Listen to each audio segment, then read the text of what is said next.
Histoire d'en dire plus.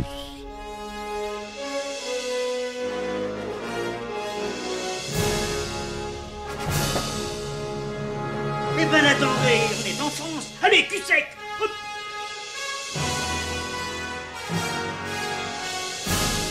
Personne ne veut le croire et pourtant c'est vrai, ils existent, ils sont là, tarnatata. Le blanc. Il faut qu'on pète.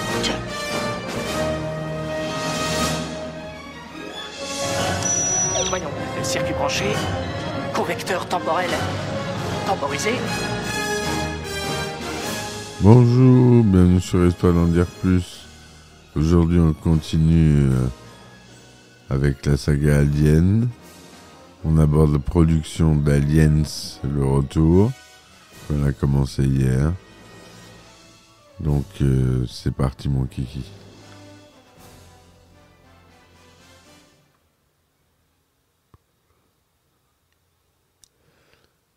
Donc Aliens, on avait vu le résumé, Aliens le retour.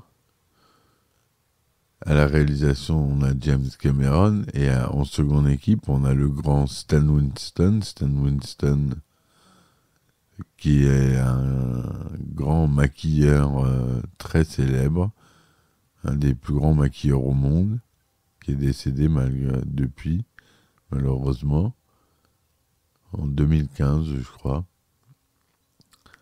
Il a laissé une grande trace, il a travaillé sur Jurassic Park, c'est lui qui s'occupait des animatroniques Jurassic Park.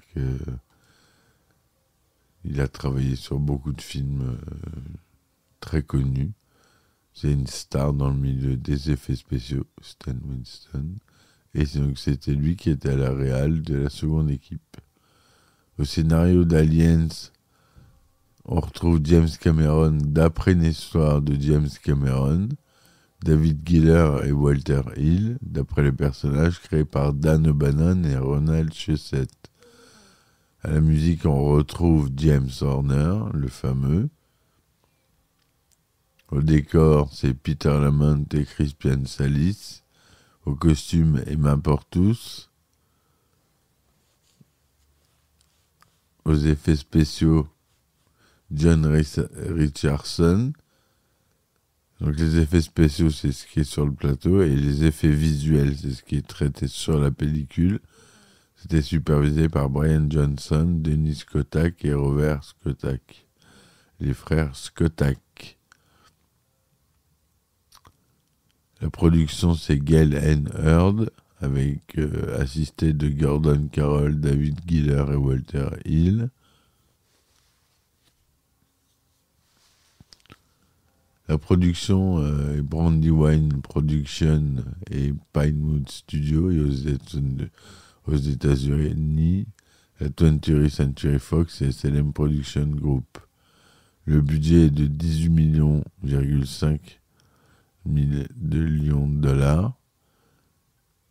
Donc c'est un pays de production qui se trouve aux États-Unis et au Royaume-Uni. La langue parlée originale du film est l'anglais avec de l'espagnol. Ça a été tourné en version couleur de luxe, version 35 mm, 1,85e Panavision, son Dolby stéréo mais mono. Il y a les deux. Et la version 70 mm qui sera toujours en 1,85e Panavision, son stéréo 6 pistes. La durée, je vous l'avais dit, originale, elle est de 137 minutes. Et l'édition spéciale Director's Cut de 92, elle est de 154 minutes. Il est sorti aux États-Unis le 18 juillet 1986 et en France le 8 octobre 86. Aux États-Unis, il était interdit aux moins de 17 ans, restricted. En France, interdit aux moins de 12 ans. Comme d'habitude, on est un peu plus laxiste là-dessus. Sigourney Weaver, il retrouve le rôle du lieutenant Ellen Ripley. X est joué par Michael Biehn. Paul Reiser joue Burke. Lance Henriksen, l'androïde Bishop, 341B. On retrouve Bill Paxton qui joue le première classe Hudson, un de ses premiers rôles qu'il leur a fait connaître. Après le succès critique et commercial d'Alien, sorti en 1979, le producteur David Giller, qui deviendra le producteur exécutif d'Aliens le Retour, propose une suite. Toutefois, les dirigeants de la société de production 20th Century Fox y sont majoritairement opposés. Finalement, son projet est accepté lorsque la direction change d'équipe et qu'il propose que le film suive le modèle de Sans Retour auquel il avait travaillé et des 7 mercenaires.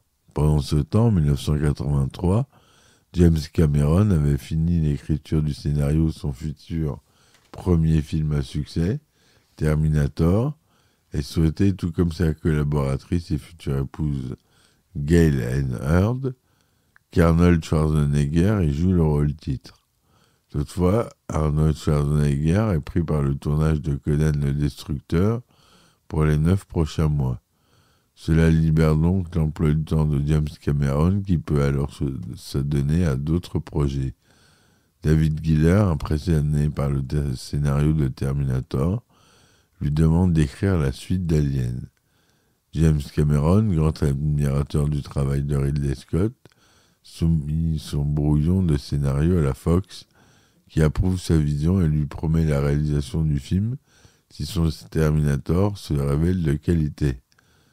Lorsque Terminator reçoit des critiques positives à sa sortie en 1984, James Cameron est donc choisi comme réalisateur de cette suite.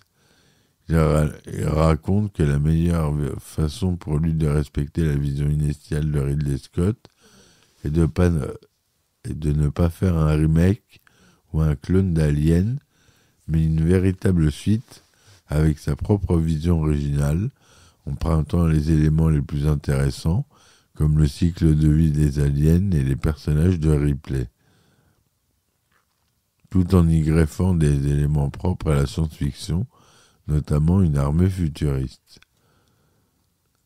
Pour le design du film, Gail Hurd et James Cameron embauchent les artistes conceptuels Sid Mead, qui est une légende du genre, et Ron Cobb, qui en est une aussi. Sid Mead dessine initialement le vaisseau Sulaco avec un aspect sphérique, ce qui déplaît à James Cameron qui trouve que cela le rendra difficile à filmer. Sid Mead réimagine alors le design en fonction des recommandations du cinéaste. Il devient alors un vaisseau très allongé, ressemblant à un lance-roquette qui transporte des trucs. Le véhicule et l'équipement sont imaginés avec un aspect industriel, contrairement à d'autres œuvres de science-fiction jusqu'alors comme Star Trek. La navette et le tank APC dans le film sont des véhicules inspirés de la guerre du Vietnam, encore très présents dans la conscience américaine. En effet, la navette mélange les aspects de l'avion de combat F-4 Phantom II et de l'hélicoptère AH-1 Cobra. Les armes du film sont de véritables armes, à balles à blanc, bien sûr, décorées pour leur donner un aspect futuriste. Les fusils Pulse Rifle sont des Thompson SMG modifiés, greffés à l'extrémité de fusils à pompe Franchi Espace 12, afin de créer l'effet lance-grenade incorporé au fusil. Les Smart Guns de Vasquez et Drake sont des mitrailleuses allemandes MG42, maniées par les acteurs grâce à un système de Steadicam et décorées de parties de motocyclettes. L'équipe récupère également un vieux tracteur de pushback d'avion, utilisé par la British Airways pour le tank APC. Le véhicule pesant 75 tonnes, l'équipe doit retirer environ 35 tonnes de plomb, reconstruire l'intérieur et renforcer le plancher des scènes de tournage. Les scènes interprétant les Marines ont ensuite la liberté de personnaliser leurs armures et leurs armes en fonction de leur rôle. L'équipe choisit une centrale électrique abandonnée à Acton, dans la banlieue de Londres, pour tourner les scènes à l'intérieur du réacteur nucléaire, car la centrale offrait des couloirs grillagés et rouillés qui correspondaient à la vision industrielle et sale souhaitée. En ce qui concerne le design des créatures, les créateurs souhaitent respecter le design d'origine de Hans Rudi Giger, on dit les deux. Pour le premier film, il ne se réclame toutefois pas son aide en y apportant quelques modifications. Le chestbuster du film est d'un aspect moins larvaire que celui dans Alien. Il possède notamment des bras lui servant à s'arracher du torse de sa victime. Le plus grand changement de design est celui des aliens adultes. Dans le premier film, l'alien possède un crâne lisse et translucide, alors qu'ici, Cameron préfère une texture plus rugueuse. Le corps des costumes d'aliens sont peints avec des couleurs relativement lumineuses, ce qui les fait ressembler à des costumes de squelettes. Toutefois, sous un éclairage adéquat, ceci donne l'impression de relief plus réaliste. Cameron créa le design de la reine alien, qui était la seule créature sans précédent dans l'art de Giger, ainsi que celui de l'exosquelette motorisé que Ripley utilise pour la combattre à la fin du film. James Cameron était très intéressé par le personnage féminin fort d'Helen Ripley, et il envoya son scénario à Sigourney Weaver, qui tournait alors en France, afin qu'elle reprenne son rôle d'héroïne principale.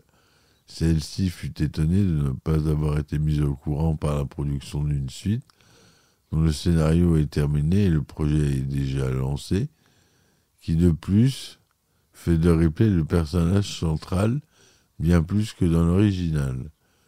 D'abord réservé quant au scénariste réalisateur jeune et inconnu, elle changea rapidement d'avis après une rencontre avec Cameron. Weaver apprécia l'approche recherchée par Cameron et sa compréhension du caractère de Ripley. Toutefois, elle apporta des modifications mineures sur la manière dont son personnage devrait réagir dans certaines situations du film.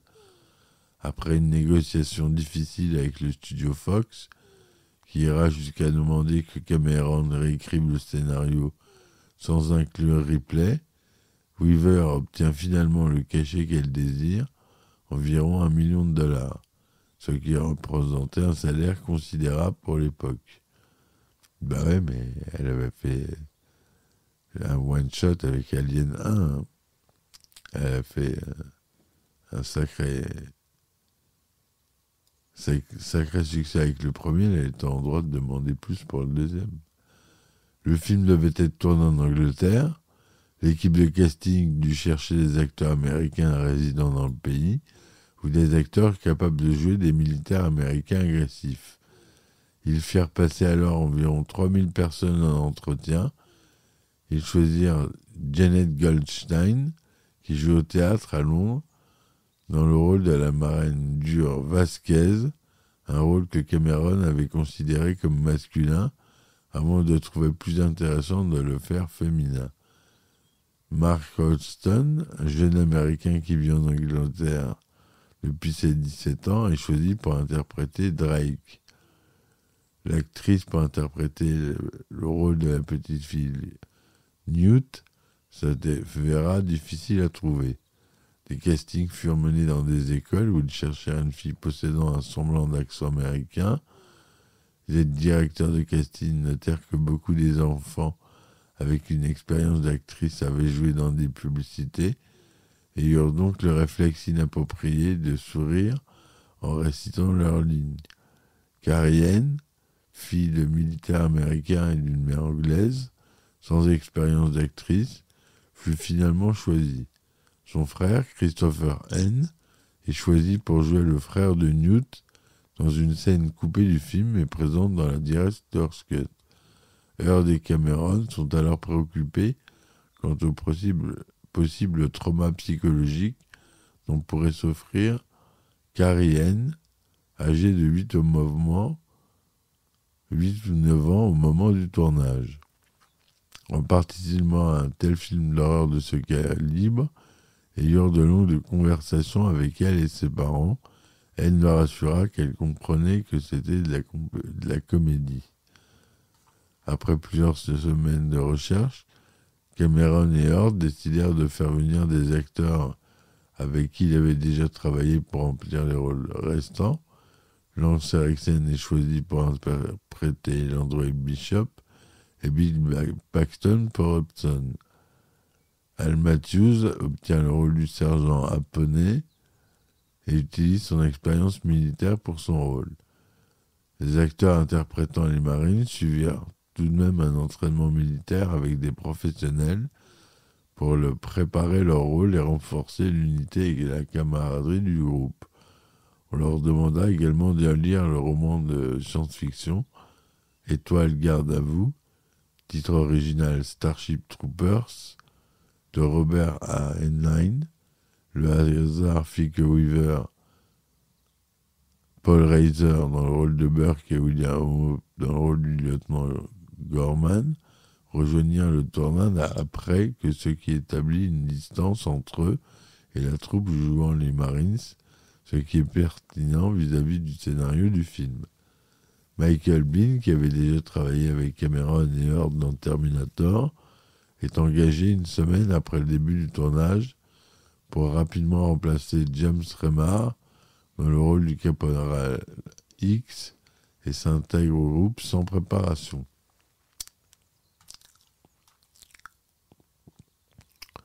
Le tournage débute fin 85 au Pinewood Studio en Angleterre.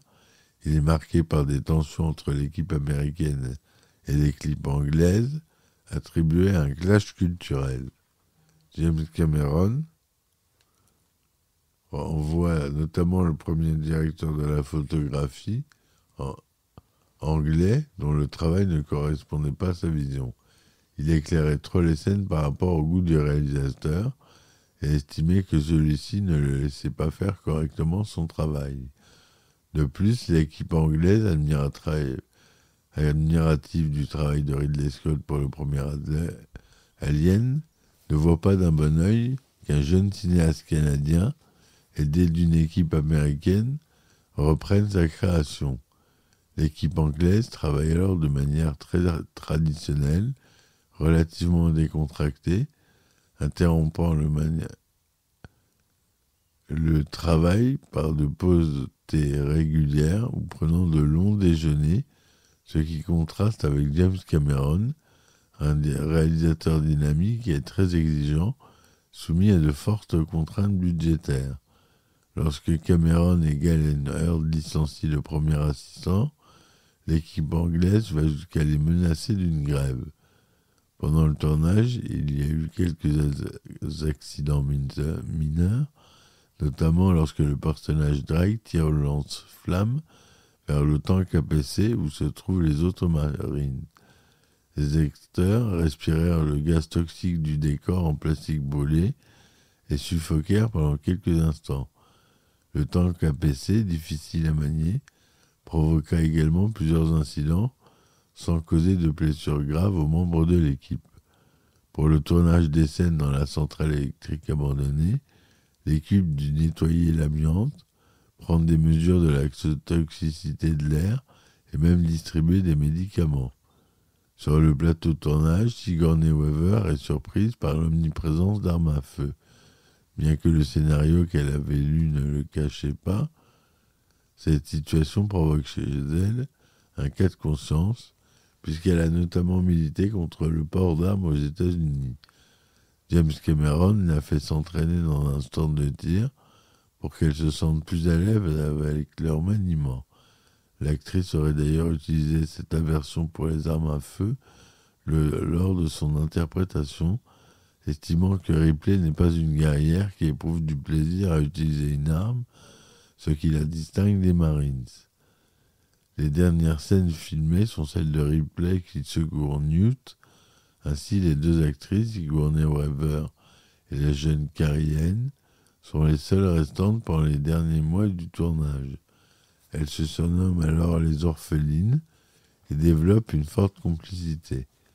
Carrie Ann considère Sigourney Weaver comme une mère de substitution, alors que sa famille ne pouvait pas venir la voir autrement que les week-ends. Selon Sigourney Weaver, les scènes de fin avec Newt étaient parmi les plus difficiles physiquement de sa carrière, puisque pendant plusieurs mois de tournage, elle devait porter à la fois Anne et des armes très lourdes, le tout dans un froid glacial. Ainsi, pour certaines coupures, Weaver portait un mannequin léger de Anne. Les effets spéciaux. Pour les effets spéciaux, James Cameron et son équipe utilisèrent plusieurs techniques permettant d'éviter le dépassement du budget ou d'utiliser l'image numérique, à cette époque encore insatisfaisante, et comme la perspective forcée avec des maquettes miniatures, l'utilisation de miroirs, de câbles, d'animation en volume ou de projection arrière, ils filment notamment des maquettes de vaisseaux au ralenti pour ensuite accélérer la bande pour rendre leurs mouvements réalistes. Aussi, l'explosion thermonucléaire vue de l'espace à la fin du film est essentiellement une ampoule recouverte de coton.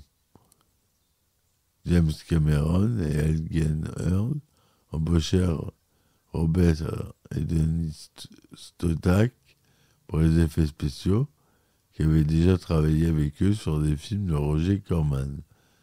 Ils restaurent d'abord le modèle miniature du vaisseau extraterrestre du premier film Alien, afin de le photographier et d'utiliser les images dans des séquences du film. Ils font ensuite construire dans les studios Pinewood une miniature 1/5 du complexe colonial, où les bâtiments font entre 5 et 8 pieds de haut et 30 à 40 de longueur. L'arrière-plan du complexe, le ciel nuageux et sombre de la planète, est en fait une peinture qui entoure le modèle. Il récupère avec des débris brûlés et rouillés d'autres productions du studio, afin de les utiliser comme des débris pour décorer le complexe. La maquette du vaisseau Sulaco fait 6 pieds de longueur et est construite pour n'être vue que d'un seul côté. La navette est également construite en miniature à 7 pieds de longueur, taille 1/12. Le véhicule terrestre qui en ressort est une maquette télécommandée de très petite taille. En plus du véhicule taille réelle, une autre grande maquette est utilisée dans d'autres séquences en gros plan. Pour la séquence où la navette s'écrase, ils utilisèrent des maquettes descendant des câbles jusqu'au sol et équipées d'explosifs. Cette séquence est filmée 4 fois au ralenti. Elle est ensuite utilisée en projection arrière afin que les acteurs puissent jouer la scène où ils réagissent à l'explosion de la navette qui se déroule à l'arrière-plan. La scène où la reine alien pond des œufs s'avère particulièrement difficile à filmer. Pour la tournée, les créateurs fabriquent un modèle au 1/4 du nid et la créature et utilisent des câbles et marionnettistes cachés derrière des miroirs pour animer la ponte et des brouilloirs situés sous la maquette pour créer des effets de fumée. Des marionnettistes et des câbles sont également utilisés pour animer en temps réel des séquences où la maquette de la reine marche et son combat avec l'exosquelette motorisé. Une taille réelle de 14 pieds, environ 4 mètres, est fabriquée. À l'époque, c'était l'un des plus grands animatroniques créés pour un film. Elle est suspendue par une grue, ses bras conduits par 2 marionnettistes situés à l'intérieur du mannequin, son corps et sa tête étant contrôlés par des presses hydrauliques, et son visage par des câbles. Jusqu'à 16 marionnettistes ont été nécessaires pour la contrôler. L'exosquelette, motorisé en taille réelle, est également suspendu par des câbles et contrôlé par Weaver à l'aide d'un marionnettiste situé à l'intérieur de la machine. Des animatroniques ont également été utilisés pour le mouvement des facehuggers pendant la scène où Ripley Newt se retrouve enfermé avec deux de ses créatures. Les créateurs fabriquent une demi-douzaine de facehuggers aux fonctions différentes. Certaines ont des doigts robotisés, opérés par 6 ou 7 marionnettistes. Et lorsque Ripley lutte contre un facehugger qui essaye d'atteindre son visage, en vérité, les fils électriques de la marionnette sont disséminés le long de la manche de Sigourney Weaver jusqu'au marionnettiste qui opère le mouvement de la créature. Le facehugger qui court est opéré grâce à un système complexe. La marionnette est tirée par un câble au sol, ce qui fait tourner la roue située en dessous de la marionnette et active le mouvement des doigts. Pour tourner cette scène, Cameron emploiera également des techniques de stop motion et d'action inversée. Les aliens adultes sont interprétés par des cascadeurs costumés. Cameron souhaitait que les actions soient simplifiées par rapport au premier film, afin de faciliter la mobilité des cascadeurs. Des séquences où les aliens rampent sur le plafond sont filmées à l'envers, et lors de sauts ou de mouvements verticaux, l'utilisation de câbles est préférée. Des mannequins de taille réelle sont également fabriqués pour les aliens qui doivent exploser sous les coups de feu ou être écrasés par les véhicules. Ces mannequins sont également placés dans des positions contorsionnées pour imiter un aspect insectoïde.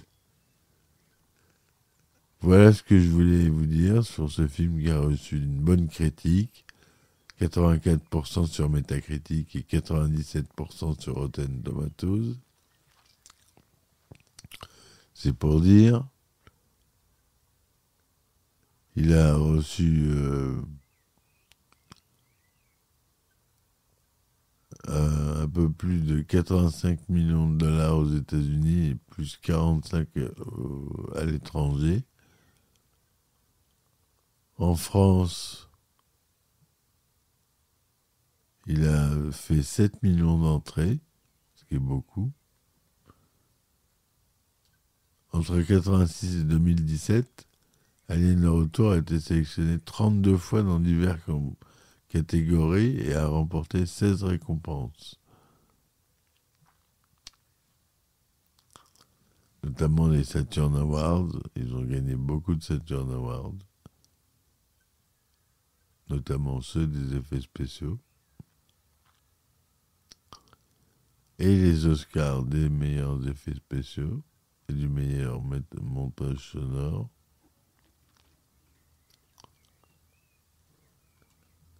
Voilà ce que je voulais vous dire sur cet épisode.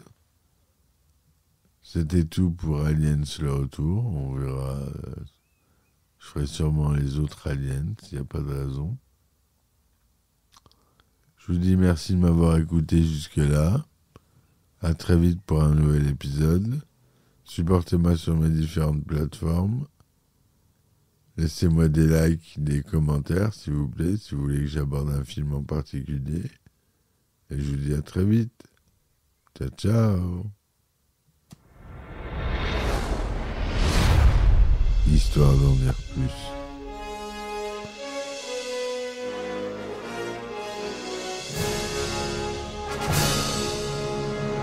Eh ben attendez, on est en France. Allez, cul sec.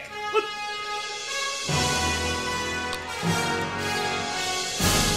Personne ne veut le croire et pourtant c'est vrai, ils existent, ils sont là, Tarnatata. Glow. Il faut qu'on pète.